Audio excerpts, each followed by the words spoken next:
Erokamano nyakora mojang mano picha mindo kachiel kawuok e kar jot ma jatend piny Kenya mayudore Nairobi kendo oloso kanyo kod joloch lig ma pacho kae e historia mar piny Kenya kod historia mar adhula.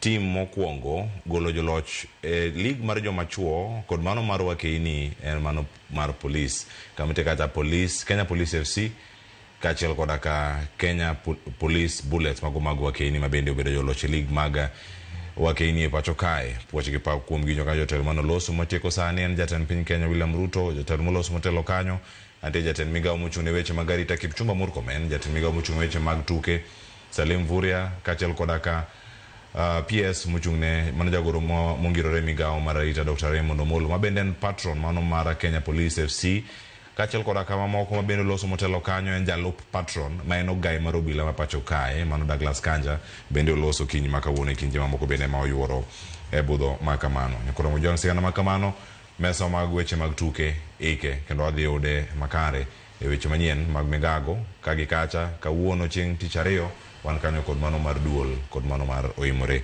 ang' wadhi nyime kod twak mano godiochieng' makawuono ka wapenjo penjo maduong' ni en ang'o manokelo ng'anyo e higa mar 2024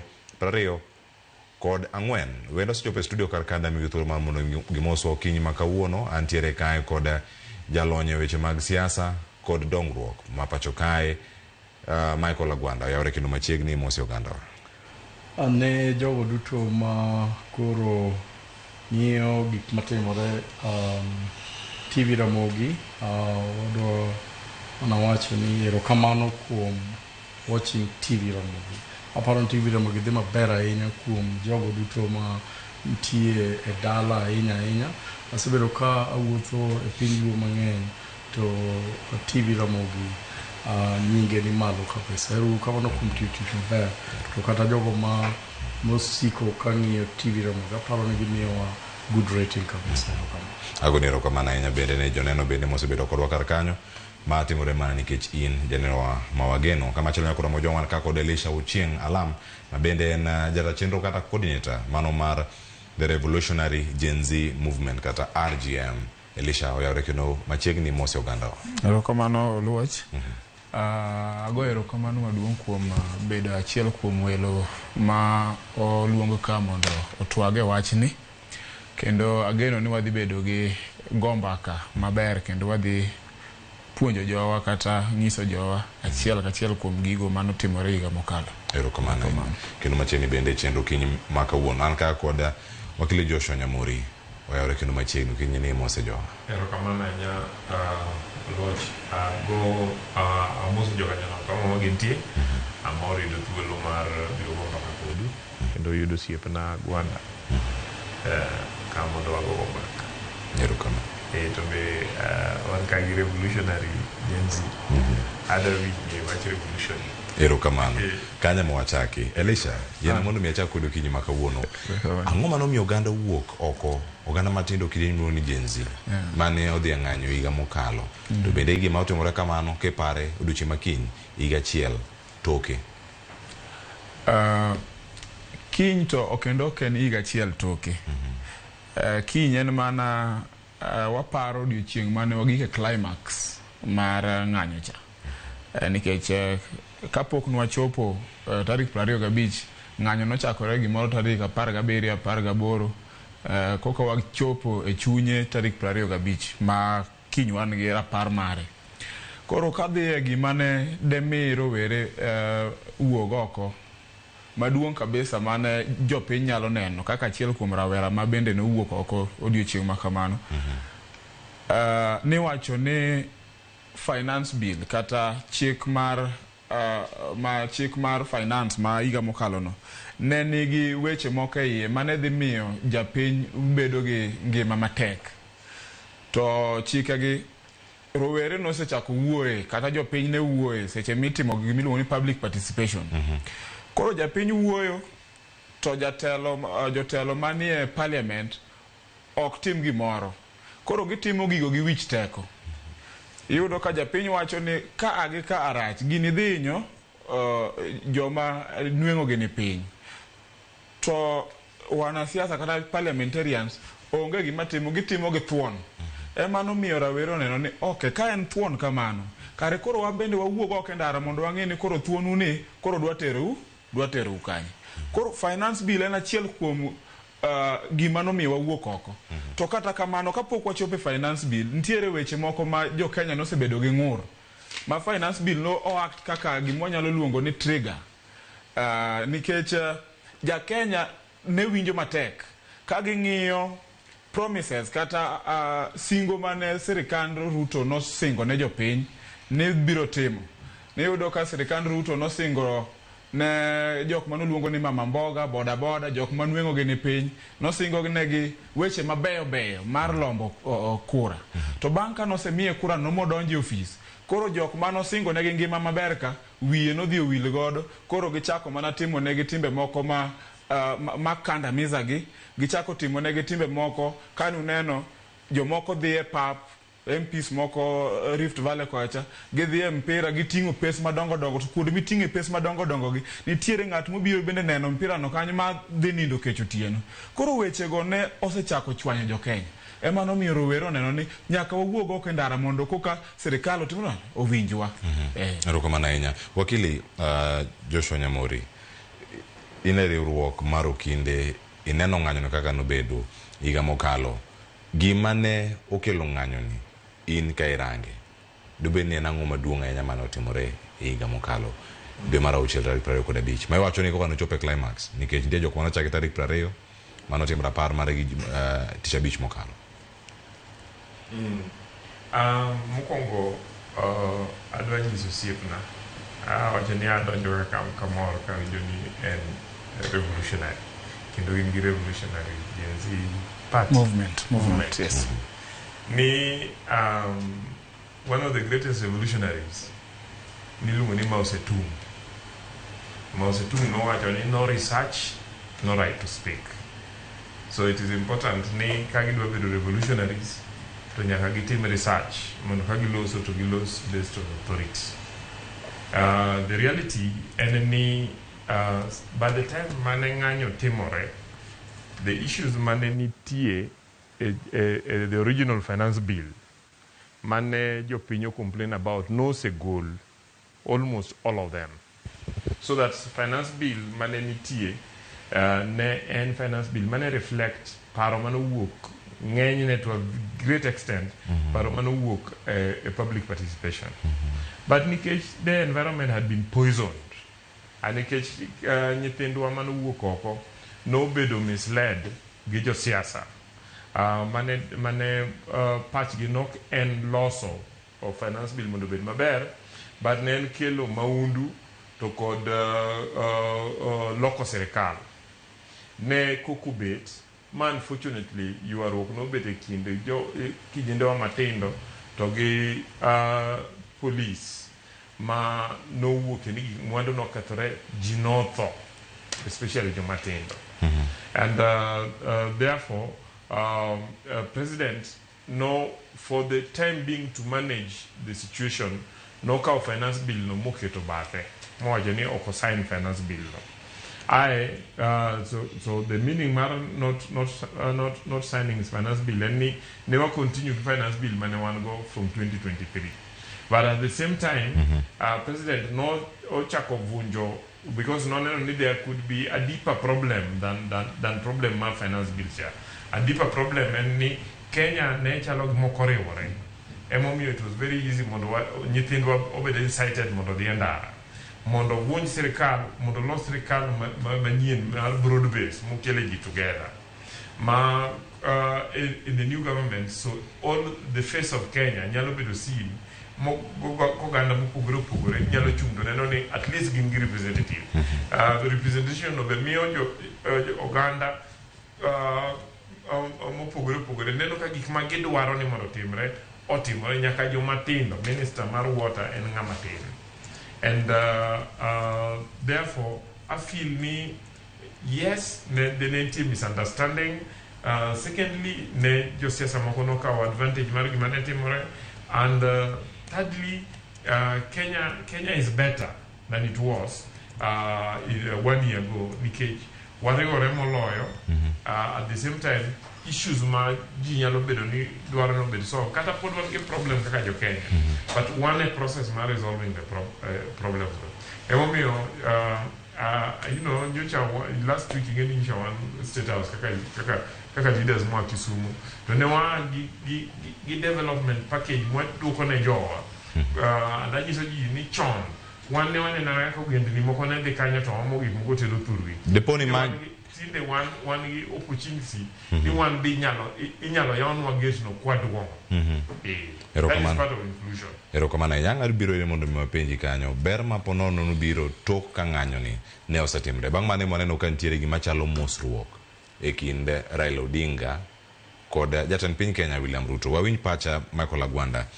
nyaka sani kaibet piny tirangu igachiel bang' ng'anyo mar tipo manobag kod joma tindo kidieny mar Gen Z sani kama gintiere ka giparo igachiel ang'o ma dekel ng'anyo ni ahinya kenyalo pare e higa mokalo gin gik mage ma ponono no omedo chwalo majno ahinya higa mokalo mokwongo adwa wacho kama Cleophas ni wach mar ng'anyo mar vijana ma Gen Z en wach ma omiyo President William Samoei Ruto noloko sirikande nokoloko mana sirikande to no otero cabinet ne te dala bang' tero cabinet ne jomoko no fall by the wayside giduogo jomoko no duogo matin kabisa nyiso ni gino mane jo Gen Z ne dwaro mokwongo ni no winjre sirikal face mar sirikal kata wang' sirikal no yiro loki to aparo ni jatend piny no neno ni adiera gik mane jo Gen Z no wacho gi ne nitie gi gimoro mano winjore ng'iye emomiyo noloko sirikal mano is very very important nyiso ni ne gi succeed kumoro ma kadok gi street do gi succeed mar ariyo en wach mar finance bill ma ji duto osewacho ni nyithindo ne paro ni finance bill ni nitie gi gigo mane dhi hinyo gi to gin mana nyithindo kende gin kata jo Kenya duto adwa mana temo wacho gimoro kama ang'eyo ni ji mang'eny osewacho kawacho ni jo Gen Z no bedo incited jo Gen Z no bedo funded jo Gen Z no timo magi ma adwa mana paro ni ji ni nyithindo mag Gen Z gi are as a result of Kibaki free education nyiso ni jogi no dhi e school no gin jok mariek mosedhi e university mose graduate makikwa par ni ng'ato emane insight gi gik misomo ginyalo somo kendo gisesomo gimbe gineno kuma piny gintie gimbe gineno ni mbele nyalo bedo maber kotim magi ma koro king'ato par ni gin nyithindo mofuwo magi gin jok mosomo kendo jok mariek kabisa mar adek en kwang'iyo wach employment or unemployment in this country nyiso ni weche mag ndiko nyithindo waneno ka noko ber ahinya to be pok obedo maber ahinya gin gigo ma nyithindo paro ni kok ing'e ng'ato e sirikal kata wuonu moro ok en MCA kata MP moro kata gavana moro to onge kuma dichope gigi aparo ni gik ma bene push nyithindo ge mondo giwach ni to yawa ka wan ok wang'ere to kare mana ndikwa corruption mantie in this country makata weche mag ID kata weche mag passport aparo ka 1 year ago ne kata sirikal no wacho ni nitie problem ka passport ka makidhi manyo passport no kata ka okinyal nwongo passport within the shortest time possible nyiso ni corruption nitie kanyo sirikal no biro muketo changes kanyo aparo kata ni leadership makanyo no change magi gin gik ma important ma nyithindo gi ne experience nikech ng'ata sani sirikal wacho ni wadwan mondo wa empower ji wa educate ji mwatero nyaka oko idwa teri oko to kidhi manyo passport okinyal nwang'o magi were some of the things mane miyo Gen Z wacho ni gimoro chalo ni rach ka kawuono aneno ka president oloso sport national FKF ahinya waneno ka president omiyo police teko maduong' ahinya kendo pak maduong' ahinya kuom golo Gor Mahia. An ing'eni kuma bete ni Cleophas pod awuora ni gini en adier koso en story. Aparo ni Nyamuri nyalo nyisowa, Nyamuri ja sirikal ka gini notimore koso ne gireg. Police nyaka noyombo Gor Mahia. Wachni nyaka wang'ene maber. Kendo wacho ni historia machiegni kae koka Gor Mahia ok ochopo kata points 60. Otiyo gi 59. Aparo ni wang'ene uru polise gi lakini gitiyo tich maber owinjore migi pach kendo. Lakini gima wacho ni gik machalo stadium. President Ruto is in record kane en vice president kowacho kaka stadium gidhi losi. Aneno kama Maoma be losi kendo go erokamano. Takwaya kako kwano gi kendo kawuono ni stadium gi be kuonde ma nyithindo machalo jenzigi nwang'o kendo nyalo ringe magi create talent. Gigi ok owinjore wacha to owinjore ger gi mang'eny. Magi gik ma Gen Z dwaro ni mondo timre nade o release go energy magin gogo. Kwa dhi mbele to aneno kendo moro kendo ma aparo ni nomiyo Gen Z no bire nini and disconnect between the political class, the executive, niso ni jogo marano maringo riembo piny ni to gi jo piny. Ntie sama ka uwinjo ka jo piny ogo koko mowacho ni gini ok opar ber owinjore wang'wonyre matin, especially elected leaders, nikech kanyo ok gisedhi maber ahinya. Ok giwinj wach jo piny koseyiergi magidhi e Senate, magidhi e Parliament, kata gidhi e National County Assembly. Gigi duto kane obedo together tinwang'o ka gin gik ma ne miyo chungni bedo e weche jomatindo gi sirikal. Ta ahinya dwa wacho ni bang' higa achiel ang'o mosetimore e gigo kata demonstration mane Gen Z notimo. An adwa mana wacho kapok awacho gimosetimore ni ana support Gen Z nikech de Gen Z onge jo siasa mantie parliament doko winjowa. Ana support Gen Z ne debed ni Gen Z onge kata jogo mantie sirikal sani matindo machalo PSS kata CSS moko waneno koyier ka koro matindo moloyo onge ng'ama duwinjo japiny. Nyiso ni nitie a moment ma the people must take power back to themselves. And it could be through peaceful demonstration. It could be through public interest. Any wanyalo dhi office ng'ato mowacho ni tiji ni ok wadwar ok ikony jopiny. Ta ahinya adwa wacho ni e demonstration no emomiyo Kenya nitie kawuono, to emomiyo corporation mar sirikal gi Raila Amolo Odinga nobire. De onge di koro kwang'eyo ka Raila Amolo Odinga ne tiyo gi William Samoei Ruto makawuono. Ta ahinya makini demonstration makini kwatieko eni daer ni otimre peacefully nikech wan gi right a constitution ni wanyalo demonstrate ma onge ng'amo o intimidate wa, onge ng'amo gowa gi tear gas, onge ng'amo go nyithindo gi manegi. Wakwayo ni ka en demonstration maber to we nyithindo go tim demonstration kagi paro go jogo manotho e demonstration mar Gen Z, to kendo ka gin gi message moro ma ginyalo wacho ni gidwa tero ne sirikal mondo sirikal be owinje kendo. Erokamano Nyamakolo Gwanda, ilere yo makare en saa 4 mochopo kar kae. Adana kawiyo masanto ka duogo ang'eni pod wan gi Elisha kaachiel koda ka wakili Joshua Nyamori. Weche thoth ka ahinya kiwacho ni temo lok loch mapacho kako kalo e ng'anyo mar Gen Z, jomage mane teme koso ma en wach mane sirikal emane wuok godo. Disconnect mane tie kind political class kod jogo mantiere telo mano donjo kama chal nade to Gen Z. Bende uparo ni gik mane udwaro mane uywago kawuono oseketgi kare koso moko bende ojwang'. Nyoro twak achiel kachiel kod ogai mar LSK Faith Odhiambo, to gino mano leronwa en ni demokrasia podi ntiere piny. Machielo bende mowacho kar ka ni ywak mag jogi pod moro manyabedo ni imedo mana din. Adieri mar wach ni kanyi higa achiel tok ng'anyo makama manoweyo ka oganda mathoth bende oito ngimagi, moko bende ne oyudo hinyruok e kindego. Waduogo kanyakoro mojong bang' yo masani, kik idhi mabor.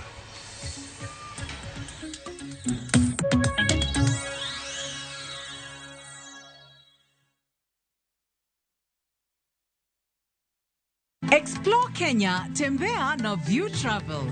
Feel the sand between your toes on Mombasa, Diani, Malindi or Lamu's beaches. Embark on thrilling safaris in Masai Mara, Amboseli, Samburu or Tsavo. Enjoy Mount Kenya views in Nanyuki, the vibe of Eldoret, Kisumu or Nairobi. Marvel at the wildlife of Lake Naivasha, Nakuru or Elementaita. With View Travel, safari yako iko sorted, easy, affordable and unforgettable. Visit viewtravel.com, call or WhatsApp 0703 254 254. View Travel. Dream, explore, discover.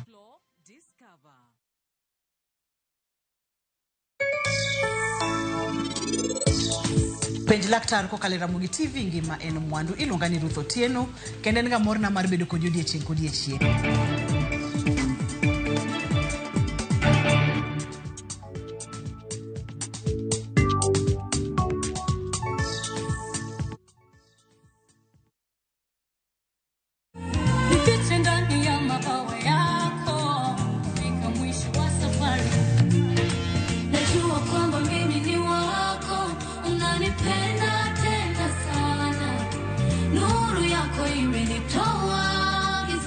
Mimi naitwa Vestine, one of Vestine and Dorcas. Kupata wimbo huyu bonyeza *811 *381#. Kumbuka, Skiza na Citizen ni nyumbani kwa wasanii wote. Ang'o mosetimore ne joma ne ochweyo Uganda wa? Adhi primary Kagonditi Primary School. Gin kanye sani? Mobilize kalerte ne wago poro to gibiro wasombo kidi to watero kacha jite e secondary kacha. Waromo gi jodgi to wafwenyo sigand gima gimopondo. Siasa ka ng'amoy wae maduong' ka tere siasa en Daniel Arap Moi. Ng'era nyisi mabeyo mane giweyo. Ne japiny opogore kata ng'ama ne nie duond loch ne neno ni kopo ni Kenyatta dhi Tom okawie thuolo ni mondo tanwa piny ni kaluwore gi mwaseneno kuome. Ang'o ma gitimo sani? To kata kamano be pod gin kodwa. Nakedo ne wachukari ma jobunge jonjo kod buot nochaka ne bwana Sukari. Gin kanye kod Walter Nyambaga tich ang'wen saa 3 otieno mana e Ramogi TV.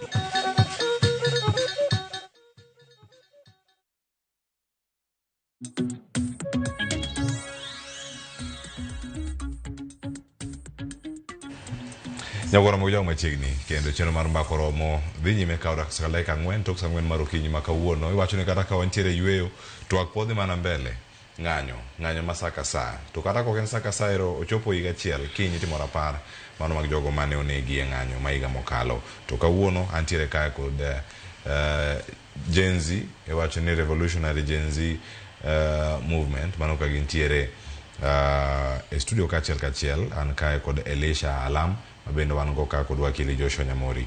Elisha waduoko ka bang' yweyo ng'anyo notimore gima duong' wacho kanyo ni nitie weche mag gokor chest stamping ne boteme ang'o kawuok kuom jotelo e kind gik mamoko mudonjo ne jotelo kod sirkal e kinde ng'anyo kawuono ka waloso karka gin gik mosechopo kare kata menya wacho ni mogo sekete tim kalure kod ng'anyo maru dupo ni ntiere mowacho ni omiyo jok moko donje sirkal we wacha tir kweth mar ODM odonje sirkal kalure kod ng'anyo magu to un pod dong' e koyo koso jogu pod nie sirkal. Erokamano. Mokwongo wakili owuoyo kuom wacha revolutionary leader miluongo ni Mao kendo wacho ni kapok ing'amo dhogi Mao nowacho ni kapok ing'amo dhogi kendo iwuoyo nyaka itim nonro matut mondo ing'e ni gimi wacho no ni kare. Gimo wacho no ni kare kaka en to Mao no bendo wacho ni ng'at mora mora maratiche inyono piny kata ratiche imae nigi ratiro mar chung' malo mar mondo okwa kata demand ni mondo ratiche timana ong'ine. Koro kadhi e penjo mari bang' ka nwaseng'anyo ntiere weche moko mane olokore. Gima nyaka wang'e mokwongo ni kweth mar ODM ma chama ma oganda wa kaka joluo nitiere mang'eny notemo ng'anyo ka pingo sirikand Ruto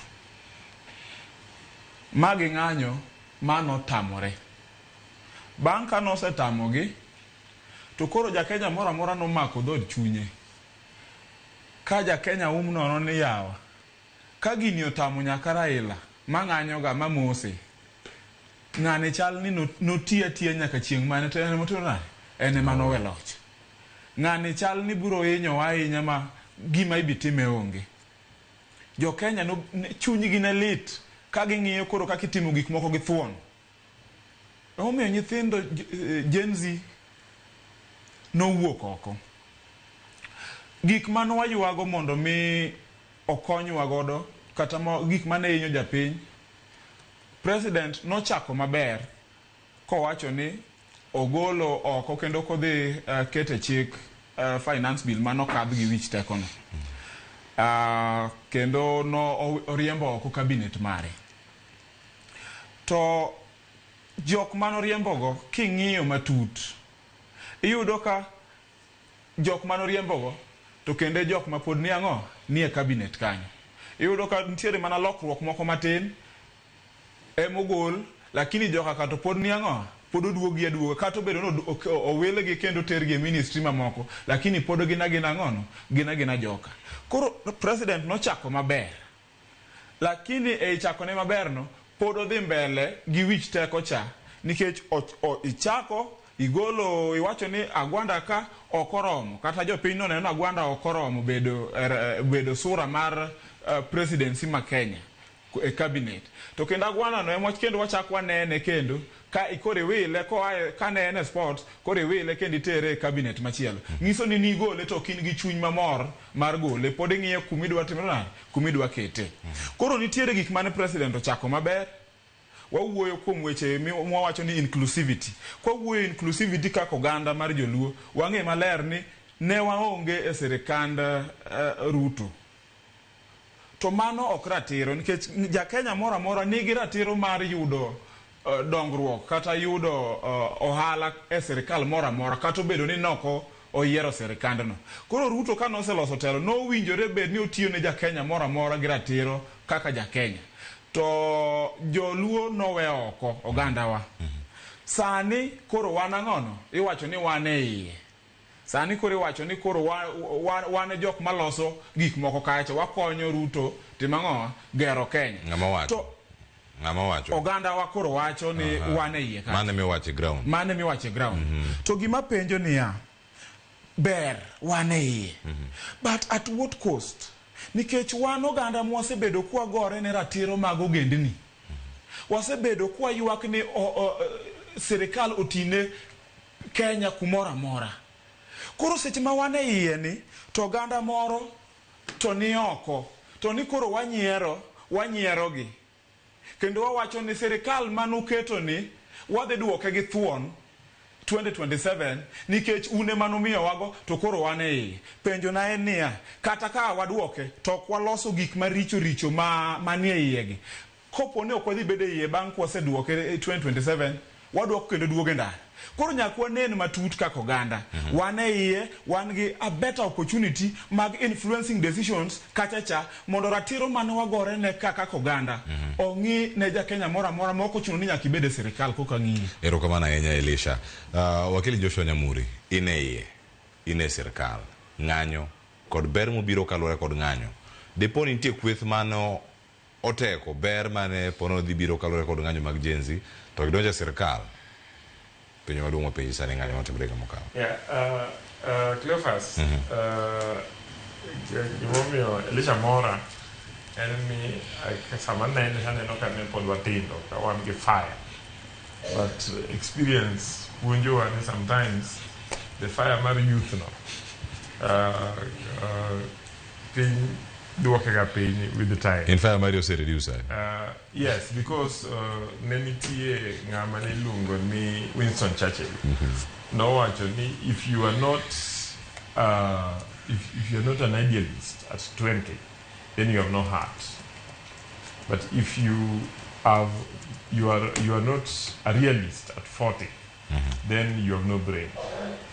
What am I saying? Enemy, a youth sometimes gets very excited about ideals ma it requires joma dongo mondo temper. Emomiyo jaduong' Raila Amolo Odinga kaka jaduong' mar dala noneno kama Kenya dhiye ka chalo gima jugi omako nyithindo to no ochumo anya aoyo.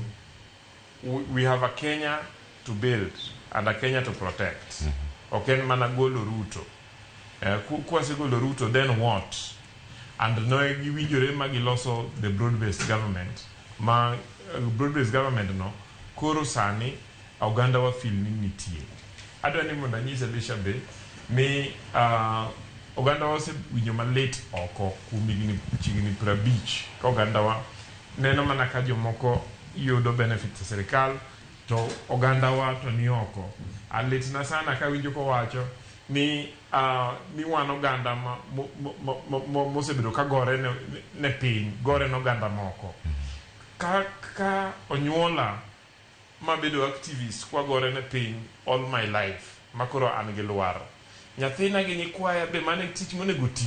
Afil ni onego wadhi wabede mesa kamilose gik moko mondo watem loso Kenya mondo bed maber. And mae gima watemo timo to President William Ruto nyoyawnwa dhot mondo wayud thuolo mar donje ot mondo walos gigo. To dhot ni oyawo tok ng'anyo wakili. And dhot ni nirito mana nyaka ng'anyo bi. Nikech en ng'anyo mokawo ngima ji moyo 60. Ineno all over the world. All over the world there is normally a historical incident. Mamiyo gik moko timore. Manyalo miyo kata ka ng'ato adwaro gimoro to yudo thuolo mar time mayot moloyo. Okay? Kane podi.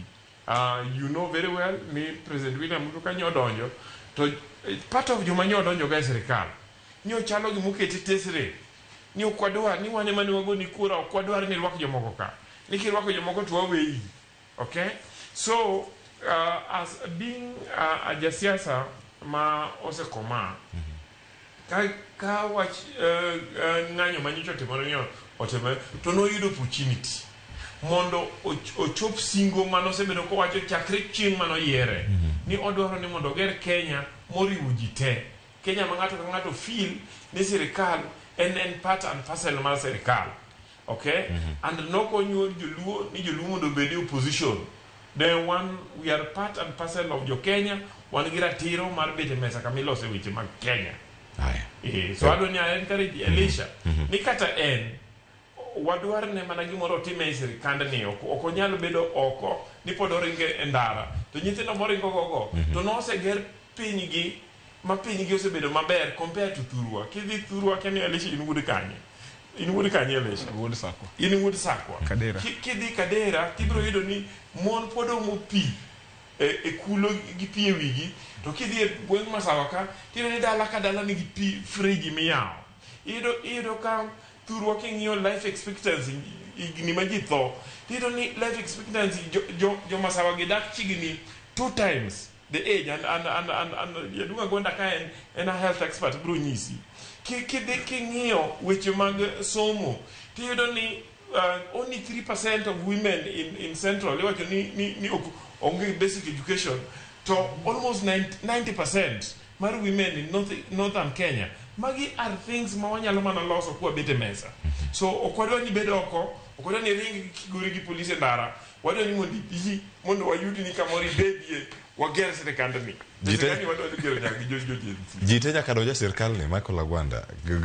Ka wantiere kar kae to ting' josiasa gin mane moro mi kik wadog kama ntiere kar kacha macho ni mar go kor nikech gima nitie kar kacha no jatend migawo oyudi gi pesa moro ma kore lach e pinje maoko mago manilieko gi jo jenzi ka gidhi e ng'anyo josiasa ma pod go kor mag josiasa ema chal nok donj ne jo jenzi makare ahinya e kidieny masani ma waloso gogi. Klafa sependo penjo maber kabisa. Jite nyaka bede nyaka donj mane sirikal. Ikona kanyo ni wabito duondi. We walose to kine ma walose nyaka Ramogi jwang' ka waduogo wadhi kawe kachiel owinja ne paro jodak e kaunti ma Siaya mi waparo akiaga pachgi chal kod pach wakili Joshua Jamori Elisha koso mar Michael Lagwanda ka watieko loso chenro mano mar duonde kato bang'e waduogo ka mondo mi wawinja ne mathoth mantiere to sama dhane kaunti ma Siaya. Steve Biko ikonwa wach machalo kama.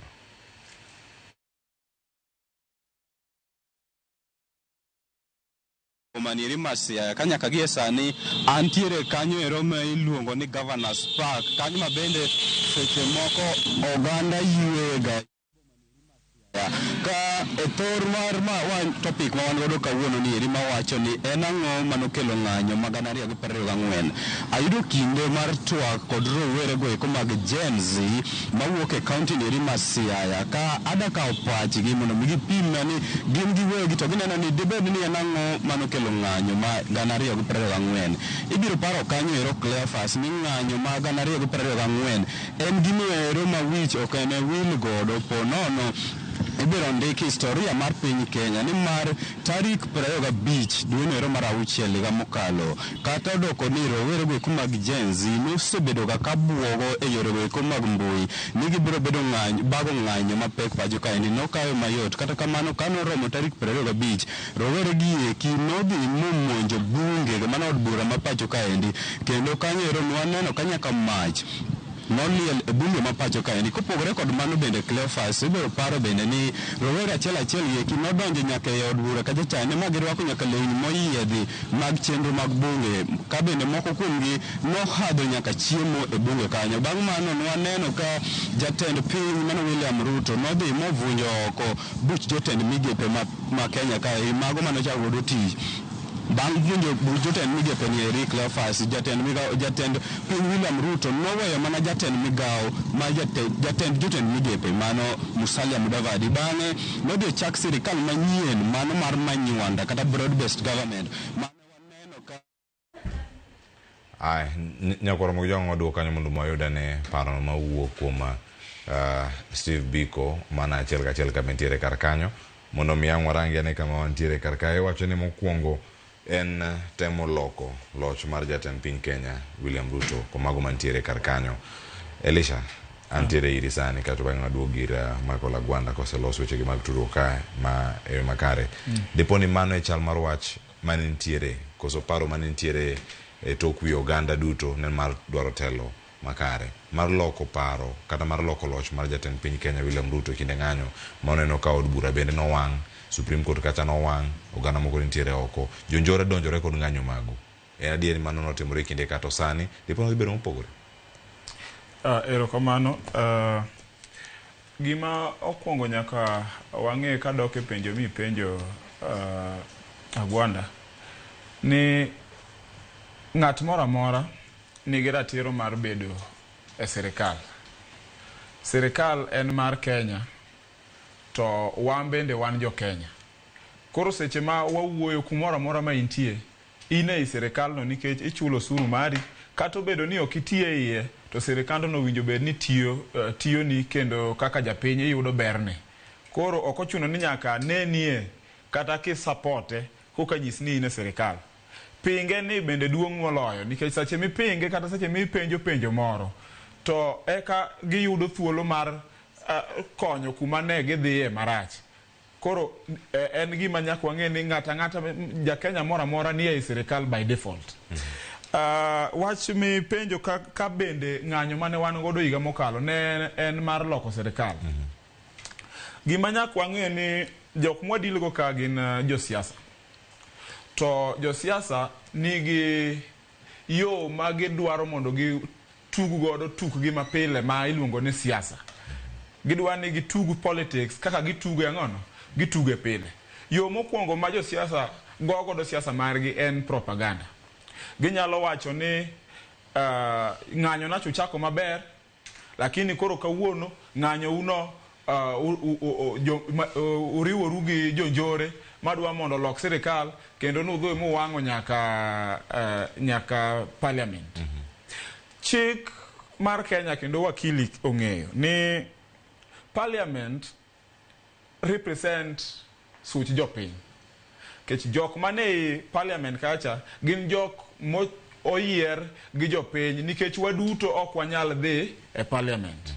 Kiparo ndalo machon jogi magi joma chon kata e mier kuchicho ne wan gi gik miluongo ni baraza ma jodongo gweng' dhi e baraza to baraza gi chief bedo piny to jodongo gweng' wacho ne chief gima kaka jopiny ywak Koro mano ranyisi mar parliament. Seche moko e baraza giyudo ka jopiny bende nitie, giwacho ng'ur margi ma gin godo kaka gwenge giringo.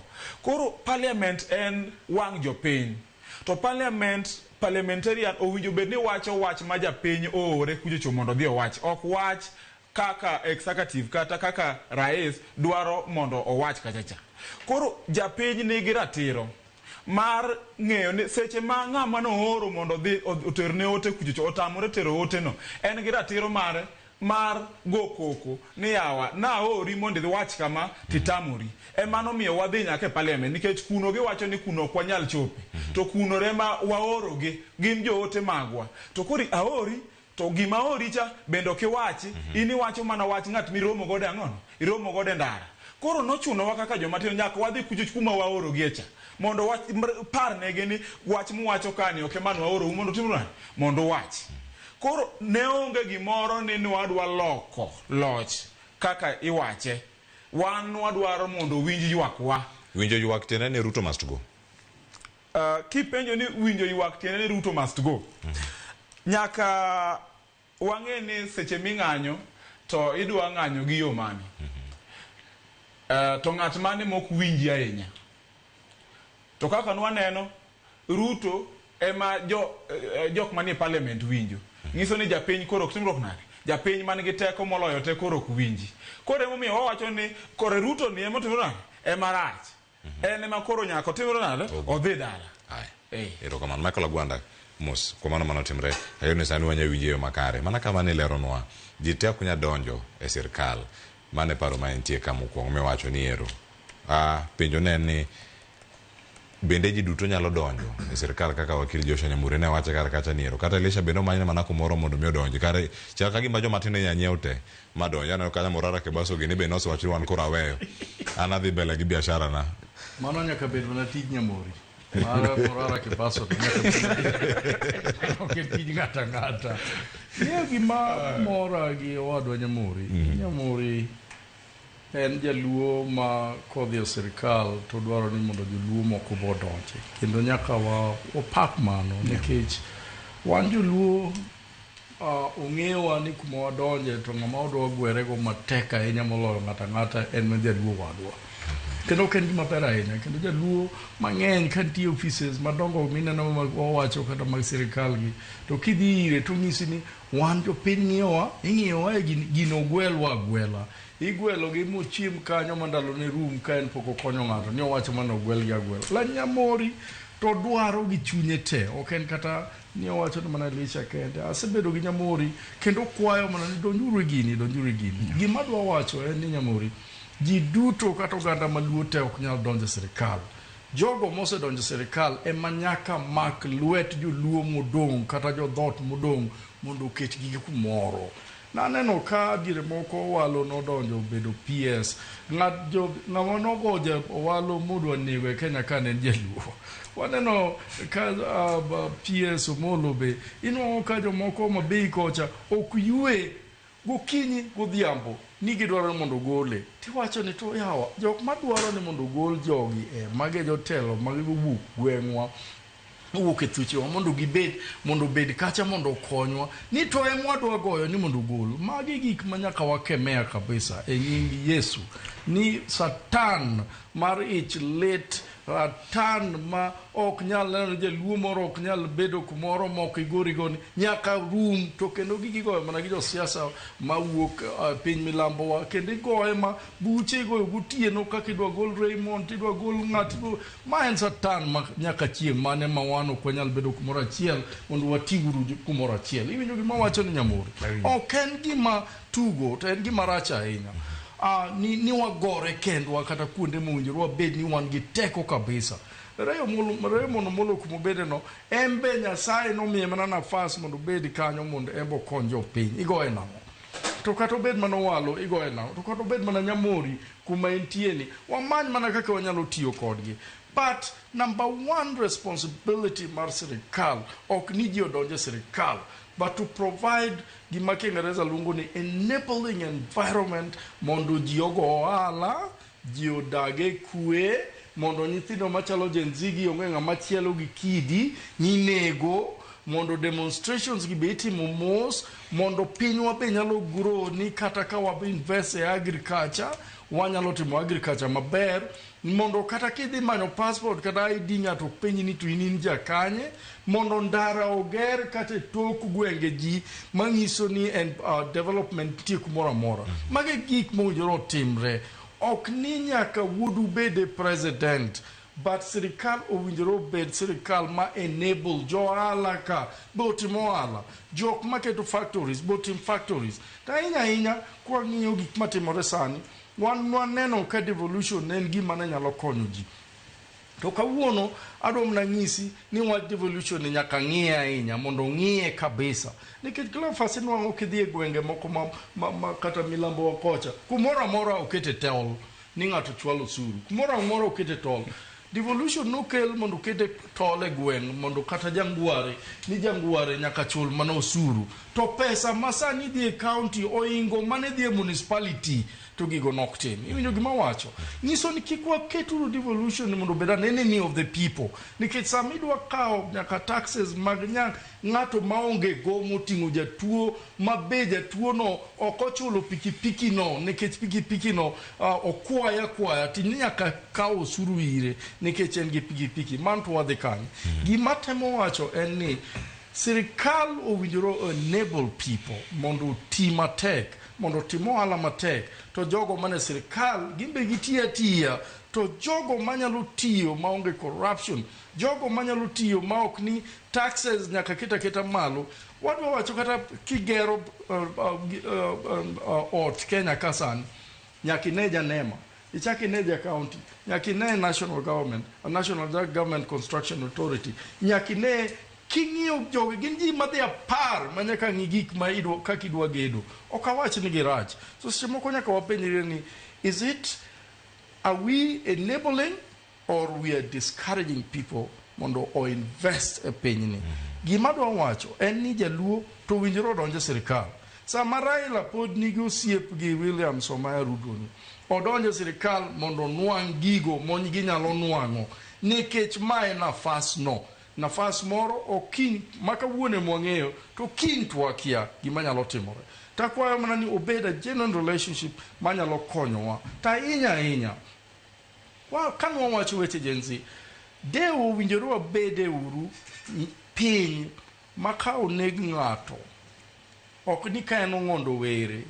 to investigation itimo pile to ka en Ojwang ma is a young man to waneno ka weche moko dhi matek wawach kata ni kata obed mana baby pendo to ni nyaka waketa department moro in this country miluongo ni forensic investigators ma ng'ata motho ng'ano it takes a priority mondo dakwa ang'eni sani en sa budget bikoro rumo sani ni tho mora mosetimore Kenya ka kenda ahinya ibiro nong'o ka kata MPs moko osenegi to kata ng'ama oseng'iso wa ni osenegi wakia ni gin ng'agi wang'eyo kata ni moko iwacho ni nosetho ni jok chalo ni nonegi to nikech jomoko wacho ni chalo ni gigo nonegi weche chode koro waweura wach no rum nyaka ministers moko wang'eyo manyalo wacho nyingi e iye kata ok wanyalo wacho to owinjore bed ni ka ng'ato tho to waketo an investigator achiel kata ariyo kata obed mana higni 30 mokadho to ni nyaka wanwang' ng'ano manonego jogo eka biro konyowa to compensation be aneno ka koro discussion wuok ni jogo owinjore bed compensated. It is important ni mondo sirikal be owach ne jogo ma nyithindgi osetho e demonstration machalo jenzigni ni ng'euru ni wambe wawinjo lit nikech kok engage families gi to chalo mana ni kani chielo gi bunde magitho to koro gin jok moko winjore kata wawach to mano ok en kaka wadwa treat humanity. Erokamano ahinya iwacho kanyo gino ma Michael Ogwando chako kar kanyo wacho ni nyiego rach jasung'oro bende nowache kanyo ni nyiego rach kelo wich kuot e piny bedo ni nyiego mar joluo kose nyiego mag jok mage to jok mang'anyo gi nowacho ka ne gin tribeless Josia wache nade mosuru kuom mano timore moko wayudo ng'ikruok sane duol noselosi kendo nyawinje kachiel ni ginto gichiwo yo machal nade e kaunti ma Siaya. Jafwambo marwa makono Steve Biko miyowa ler makama. Iluonga ni Steven Charles, kata nyinga mong'ere iluongo ni Otada. Gi pacha aneno ni gima nokelo ng'anyo mar higa mokadho ne en wach mar finance bill. Finance bill nok ni kare, kendo jopiny no osome mochako kwede, to jotendwa notiyo gi wich teko mondo mi odhi opitisha e parliament. Koro gino nodhi owang'o i japiny, ma japiny nowacho ni mano gimok nyalre, mane rowere igi nowang' mowacho gimbene nyaka duondgi nyaka winji. Koro wach mar finance bill manokelo ng'anyo maduong' kabisa manotimre higa mokadho. To gima walan en ni jotelo nyaka ng'e ni pinyni bedo ruled kod constitution. To japiny ema nigi teko ma nyaka gikwong giwinj wach jopiny mosebedo ka timre nade ka chikogi ka yierogi mondo mi gidhi gitimre gi represent wa mbele kucha. To lessons mwalan e wach ng'anyo mane okadho chande en ni kata benefits mwayudo en ni akwayo jotendwa especially kaka mekwa masia kar kae ni kapok utimo gimoro nyaka ubi kuongo consult bosses ma gin jopiny. To benefits bende wayudo e wach mar ng'anyo mane chobetie chande, waneno ka ber mang'eny obiro kaluwo kar kae. Donge aneno ka sani through wach mar mane agency otimono, wan kaka oganda luo for the first time in the history wayudo kom mar finance ma omi John Mbadi. For the first time in the history wayudo kom mar energy ma wan godo mwalo kar kae. Koro anakwayo ni ber man waseyudo e sirikal gi ma okel through agencies gi mondo giti kodgi maber mondo gikonywa kaluwo kar kae. An mane pach, iru kamano. An gi nyinga Sam Pesa, kata kiero to luonga ni youth leader awuok e boma ma Siaya. Pacha won gima nokelo ng'anyo mar Gen Z nen finance bill. Koweyo finance bill ne wan kod gik moko ma bende iluongo ni lack of employment for the youths. Tiyudo ni youths ne odhiyo bolony weche mag ng'eyo ni koro sani itiyo kodwa. Nitiere gimoro ma osegabedo kiwacho ni youths are the leaders of tomorrow. Yani rowere gin jo telo makiny. Kani wacho ni youths gin jotelo makiny, mago gik mane bende odhi bogwindo yudhe bagiduogo bagibedo gi lony moro ni kara itugo kodwa. Koro bill mane obiro kacha mar finance bill, rowere no tiegre bong'eyo maber gik mane nitiere iye kacha, mane nitiere gik moko ma bende iluongo ni high cost of living gi dhongere. Yani ngima ne dhi bet malo gi taxes mamalo. Mago emomiyo bende no trigger bayudho wuok woko kuom ng'eny gi ka kweda ahinya gigo endo mane nitiere finance bill kanyo.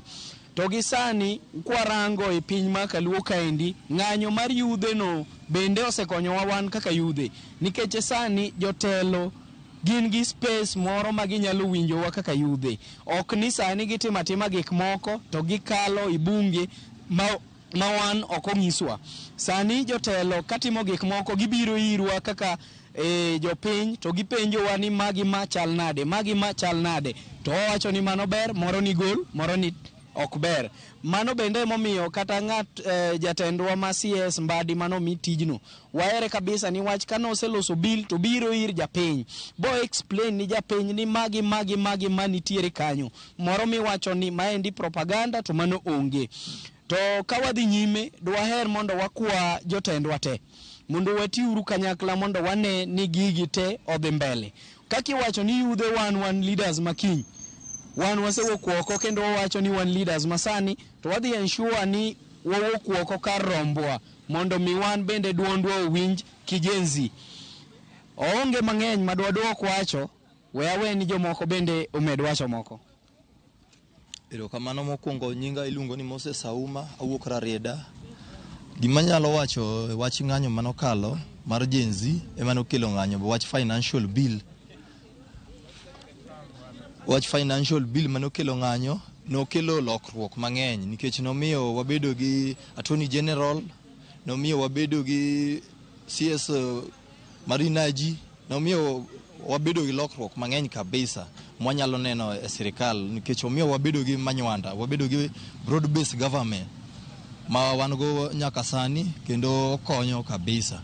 Koro machielo ka amedo dhi nyime wach mar Gen Z ma ng'anyo ma timo ng'anyo kidwa tim nyaka wang'e bende mar ariyo ni gima ng'anyo ni be dhi kelonwa lokruok. kaka mano kalono nosekelo lokruok. Koro wakwayo jowa mondo obed abeda gi kwe sani nikech gima neno timo sani koro onge mwadwaro. Erokamano. Nyakora moja mago paro mawuok e kaunti ma Siaya. Steve Biko lorsona oganda mathoth kanyo ang'ina wadi thuolo mag winjo gi bende kinde mabiro mana kodhi nyime kod chenro machalo kamako. Mamoko bende mabiro Ramogi TV. Machalo bende maluoni kanyo koro moga jwang' iyang'ono kar kae ni anyuola kanyaka sani wuon Albert Ojwang' mano Mesha Ojwang' ochopo e doho ma Kibra kama achije auchiel ma itudo kod nek mano mar wuode Albert Ojwang' idhi somnegi ketho margi odiochieng'ni ma kawuono. Inyalo picha maka mag achiel kachiel mago mabiro kawuok e doho mano ma Kibra okinyi ma kawuono en achiel kuom weche bende mwamedo luoni kar kae achiel kachiel. Ang'eni ka ng'wedo thuolo weche manyien mag migago wadhi bedo kod kar kae to bang'e weche manyien mamoko bende madhi bedo kar kae mag kage kacha duol kod mano maroimore wadhi bedo kodgi kae achiel kachiel. Nyakora moga jwang' waduogo e studio kar kae achiel kachiel an ka kod wakili Joshua Nyamori. Iwinjo kanyo wach mo e kaunti ma Siaya kanyo be madan mano mondo mi kawe Josiaya morgi en ni ng'anyo mar Gen Z ne notimre nikech finance bill to tok ng'anyo ni ber ma giyudo en ni giyudo CS mar energy men wandae mano kalore kod ng'anyo makama. Dipo ni mane kaka bende inene kod jogo manok mokwongo paro kuom jopiny ma iwinjo kanya adek moloso ma e kaunti ma Siaya. Mana kaka asewacho ni kisomo historia to lokruok madongo mosetimorega e piny timorega bang' ka tungni moro wuok. So tungni be samoro ok rach ahinya.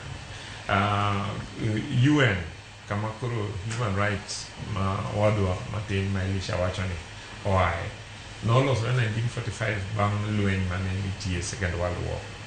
And therefore it is okay ka jowa nyalo celebrate ni bang' ng'anyo no nyolos broad base and broad base ni omiyo kata ng'ama ni sakwa sani feel ni ene i serikal ka chien to nyogi feel ni gionge i serikal. So ana feel ni gini okonyo Kenya. Gima adwa ni mondo a correct something ma wadwa Elisha wacho because kundegi nyaka wapunje jopiny adier en ni wach mar sovereignty mwawacho ni teko ma jo siasa nigo igolo kuom jopiny and therefore jopiny nyalo dhi e parliament mondo storm parliament kapo ni jasiasa kotimo gimodwaro en ni mano en misinterpreting constitution. Sovereignty ma japiny en ni teko te wuok kuom jopiny.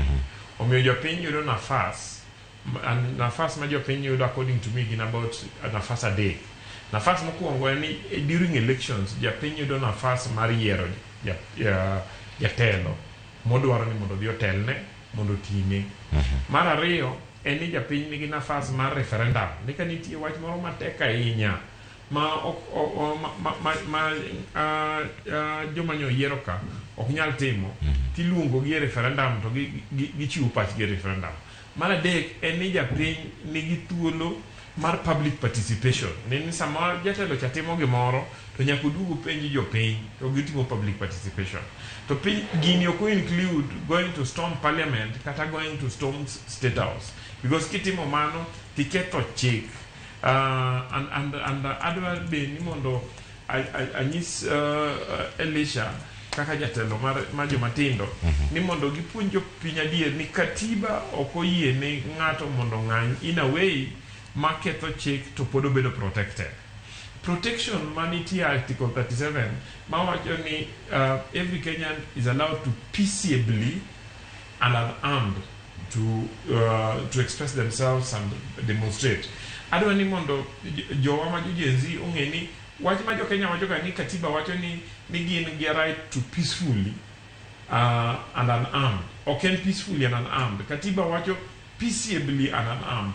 Peaceably gi peacefully gin concepts mag king'yo chik mopogore.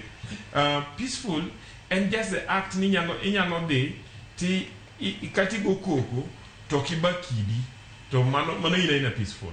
But peaceable en ni team ni gi character ni gi kaki plan kata ka pogo chugo chieng' no kaki dwa dhi timo gik moko nyaka bed ni chiwo confidence ne sirikal to chiwo confidence ne jokenya moko ni giri ni timo in a way ma peaceful. Jaduong' Agwanda always issue mar ni gima chande en sama itimo ng'anyo to ipenjo to be nyithindo dhi school. Samora mora ma ng'anyo nyalo miyo nyithindo we dhi school, ng'anyo no ok en peaceable. Okay? Samora mora ma ng'anyo nyalo miyo mama mboga ma pedhoga alot ne mondo usi ok nyal uso nikech jomoko dwa biro e town ma dhi ketho hande. Ng'anyo no can peaceable. And at any point ma ng'anyo stop being peaceable, then police nigi teko mar stopping ng'anyo. Mana en a reality in law manyaka wapuonj jopiny mondo jopiny ong'e ni right no kena en a right ma absolute ni nyalo wuok awuoka to kata ka ana feel ni ikethona itama ni ok anyal wuok mondo adhi tich, itamo nyathina nok nyal dhi school, to ni pod inena gi teko gi ratiro ni nyalo ng'anyo nikech article 37 ong'im. Article 37 onge teko ma kamano. And adwa ni mondo akwa especially kijende ma athurwa ni deber ahinya ka gitimo ng'anyo to gitimo ng'anyo ma peaceful. But king'iyo the planning gi announcements mabedo made, tineno ni ng'anyo no ok en ng'anyo miplan ni mondo obed peaceful. Kokwatang' to wabro dok e gima nyo wantie last year. Unfortunately, sama gigo timore, tiyudo ni mana nyithindo muathurwa ema hinyore. To wasehinyore moromo. Okay? We jomoko be otele girgi ma gidwaro ni mondo gitim mok peaceful no. Jowa kane participation na serikal, wane participation na serikal. Kane in terms of development mabiro thurwa, ni neno ka President nyocho di Homa Bay otero gik commitment ma gik matimore Homa Bay. Migori the same, Siaya the same, Kisumu nyotimo the same. Watem mondo watigi serikal mondo wakel lokruok e thurwa. For the time being, ma President William Ruto en president. Chieng' ne wayudo ng'ato moro kata ka biro bedo jajenzi ma chieng' moro ne water kane. Kata ka election ndwa bedo president, chieng' moro wanyalo yiere bang'e. Erokamano ahinya wakili Joshua Nyamori. Ani Elisha ka. Elisha, ng'anyo timre kendo ka warango higa achiel ni. Iwacho ni 25th ne mana climax ma duche makiny ka itimo rapar machalo kama. Waranga ne timo bila. Wakili Joshua Nyamori loso kanyo nego puonjo piny bende kaka ng'anyo itime yo mamuol. To bila iseyogi yo machal nade. Higa ne gi ng'anyo mathindo tindo mosebedo ka timore diere ka kaka gisebedo ka girakore kod jong'anyo. Obila gi lony margi girango kaka girakore kod jong'anyo. Osechopo kama ni geno demokrasia mosedongo e thuolo mar higa achiel. Erokamano. Kada wuoyo kuom tim obila, kata obedo ni ng'anyo en gima chik oyie ne japiny mar mondo ng'any, to ng'anyo bende ok tim mana ne president kende, nikech inyalo yudo kata mana mier kuchocho chief okoliud gi yudhe moko e gweng' kanyo to gidwa mayo ng'ato ratiche. Kuondego bende japiny nigi ratiro mar ng'anyo kendo ok wadwa luonge ni ng'anyo sana, nikech kiwacho ni ng'anyo to koro obedo demonized mondo obed gima rach. To en gima iluongo ni inyalo wuok oko mondo ipenj ne ng'at ma imayo ratiro neno mondo ipenj ratiro mare. Waseneno tim police higa achiel mokalo. Gima nyaka wang'e ni police ma wan godo sani en police mane olok nyinge kata ne wa inherite from the colonizers, and the colonizers ng'eny gik mane gitimo ne ja-Afrika ndalo gi cha nen inyo ja-Afrika. Koro mane ma osebede mindset mar police, tiyudo ka en gi inherite kendo gi continue kode ni japiny en ng'at ma nie bwogi ok osiepgi. Koro gin gidhi mbele gi tim colonizers, tim wasungu mane waseaye. Emomiyo police nwagole kaka Kenya wagolo nyinge from a force, nikech watemo timo reforms mondo police obed ni nyalo lias gi japiny mondo kuom weche gi mag arita kwe. To waseneno tim police Kenya ka sani ok osebedo maber nyaka kawuono mwawuoyeni. 1 year down the line ndalo manwa ng'anyo cha ng'anyo police imiyo notification ne kiny wadhi ng'anyo to wadhi luwo kagi ka kuyie imiyo gi amiya notification ok idhi kwagi ok ikwagi rusa ni kuyie na uru mondo adhi e ng'anyo kiny to seche ma gibiro miyowa protection instead mar mondo gimiwa protection gineno ni mano right margi bende mar mondo mi giblokwa to wan ne wasenyisogi kuond mwadhi luwo ng'at ma wacho ni ratiro mare idhi kethi kano wawacho ni wadhi ng'anyo yoni gi yoni to wang'iso police ni wadhi ng'anyo yoni gi yoni en upon police mondo mi otim enough deployment ma hakikisha ni kuond mwadhi ng'adogo ka wawacho ni wadhi luwo Dennis Sprint Road ma bathe kanyo to Dennis Sprint Road no jok ma uso kanyo jok ma timo ohandgi kanyo ratich gi bende ok otimruok nade ok okethi gi jong'anyo to mano ok nyis ni koro tam jang'anyo luwo yorno to nosenyisi ni kanye madhi luwo iwinjo koro police pod dhi mbele gi timo gik miluongo ni dhulma waseneno yawuot luo Kenya ka kinego gi polise nyocha waneno Nakuru kawuod luo kaw gi jo KWS modhi olalgo manyaka kawuono pok wang'e ndache waseneno kendo molo kuchocho nonege ng'ato area ma police nitie to onge investigation mosetim to police ema owinjo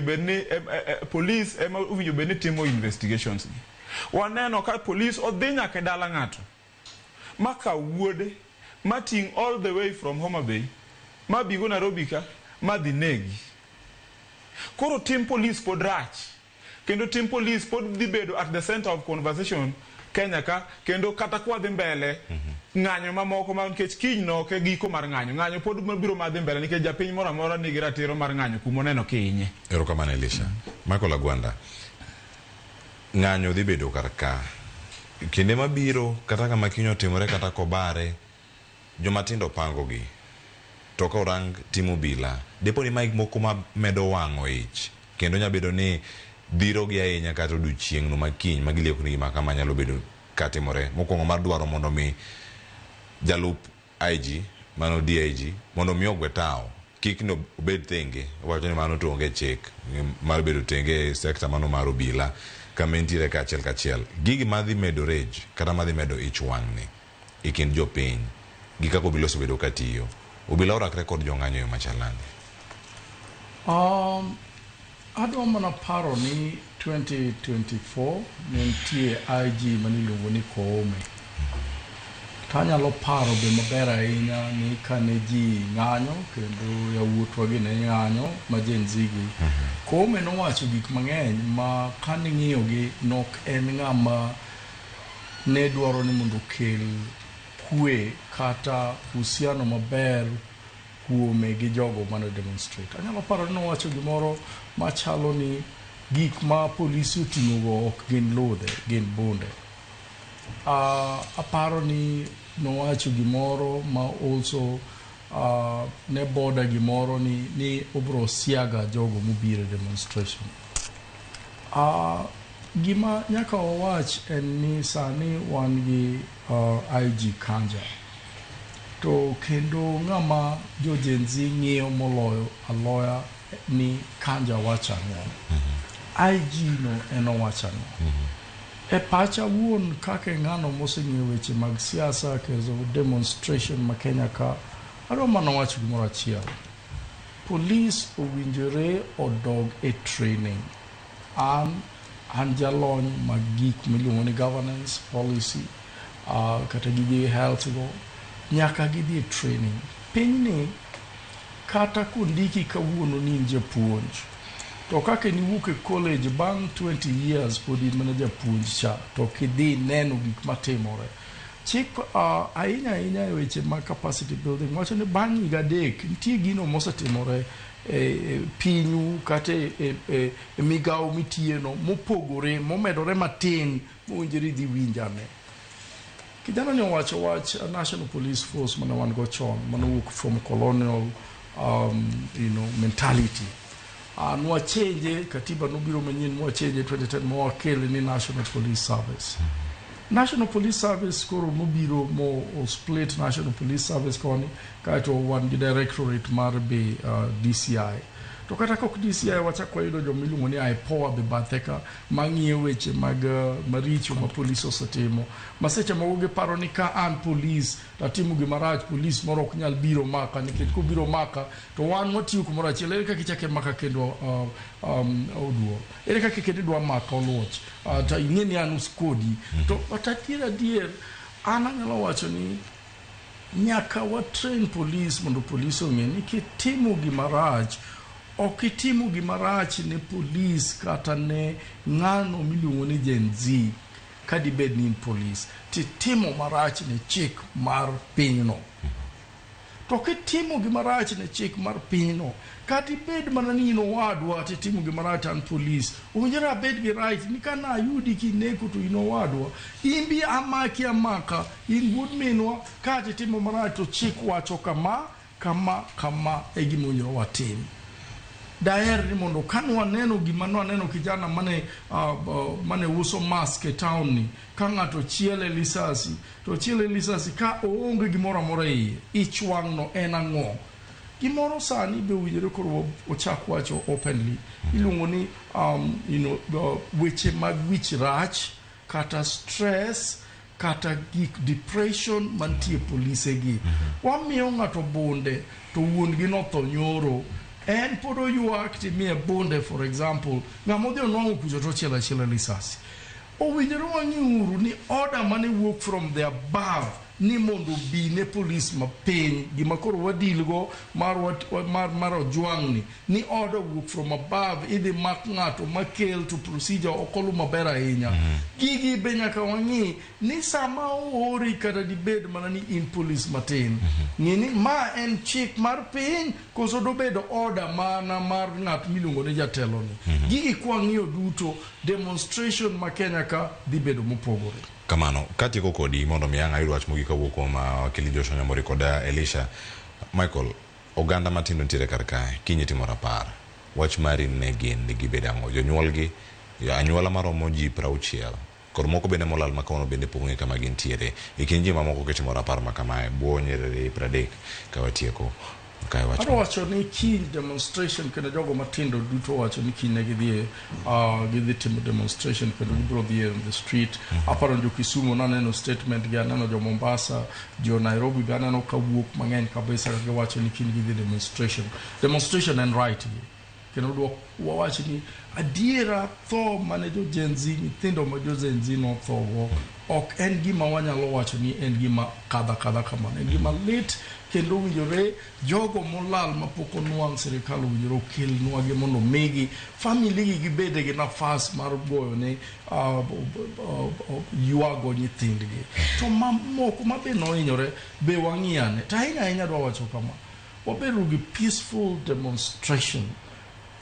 demonstration en ni kawadhi kuro to wang'ini wan gi jogo mabe gin wuonewa giuso ndara kanyo wan gi nyiminewa to ahinya polis be ng'eni jok mineno biro gi magi be gin nyithindi koken nyathini en nyathi owadu kika ka lisasi ti chiela ni yowang' jogi gin jo Kenya walos kodgi uru. Erokamano ahinya wakili Joshua Nyambori wach mari mokwetie. Yeah. Erokamano Cleophas. An wach na mogik en ni one en kine bedo bangi ga bang Gen Z demonstration ma last year akwayo ni mondo jo bed gi kwe kendo gi par gima notimore to gi par in a way makonyo ok mamedo ketho and ok wapar joma nohinyore gi joma notho mana last year kende en ni Oganda wa especially osetho demonstrations mang'eny 2022, 2017, 2013, 2005, 1997, ndalo mwa Kenya and so on and so forth. And therefore, as a country, what betem ngiane ni ere kaka wanyalo timo reparation, wanyalo timo certain activities yokuchuno ni nyaka chul compensation in cash. Wanyalo timo gimoro manyalo miyo jo wanyalo feel ni no wahinyore during 1969 for instance Russia issue to serikal recognize mo apologize mo at the same time olos kana monument moro Russia sama Russia dikets level 6 ni ka recognize mano. So wang'iye wholesomely at the same time adwa ni mondo encourage kapo ni nitie joma kiny wuok ni dwa demonstrate ma discourage nyithindwa ni mondo kiny gidhiye to kiny gitime e yo mamuol ma ok giprovoke sirikal to giprovoke jokenya moko manyalo miyo ji hinyre kata mwandu mar jokenya okethre. Erokamano ahinya wakili Elisha, watieko. Okay. Wachna mogik mokwongo adwa kaka jatelo duol mar Revolutionary Gen Z Movement adwa luongo rowere wetena duto ne kwadwa kwedo dhulma madhi mbele e Kenya ka nyaka wawuog oko madwondwa winji. Kendo adwa kwayo ogandawa kuonde mora mora magintie, rawera mora mora ng'e ni kata kiwuok kiny to in eminyalo bedo, unfortunately inyalo bedo victim mar police brutality.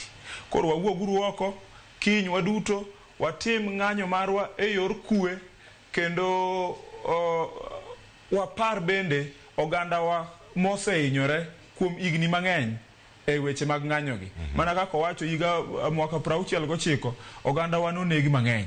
Wan gi opportunity kaka oganda mar wapare jowa mosewito ngimagi e weche mag ng'anyo. Erokamano ahinya Elisha. Wakili Joshua Nyamuri kachal koda ka Michael Agwanda kundo thuolo matoko kod okinyi ma kawuono kawarango en ang'o manokelo ng'anyo mano ma higa mokalo 2024 ang'o ma wasomo iye kanyo en geno moro ne jopiny Kenya ma bende oyudo thuolo mar winjo chendo okinyi ma kawuono oyudo weche moko 3 ma ginyalo bedo godo odiochieng' ma kawuono ok obedo kod odiochieng' makare gimoro amora mitimo iket arita mari mbele. Gimachielo ma wach kar kanyo kapo ni nitiere group kadiponi wuok oko kidhi ng'anyo kik ibed kendi, bed gi joweteu to time yo moro makwe kowacho ni mano en ratiro maru kowuok e chenro maru piny kar ka kod mano mar mbako romo elo jowetewa Sharon Ong'aw kod Joyce Oduor gi jogo duto mokelo chendo chupne makar jofwambo magwa ahinya Steve Biko ma e kaunti ma Siaya moikonwa duond jogo ma e kaunti ma Siaya ogonu erokamano ahinya. Nyinga Cleophas Oluoch Dekisumu Kanyakwar Mukeo nyaka Chisango Riti Masani med neno Ramogi TV.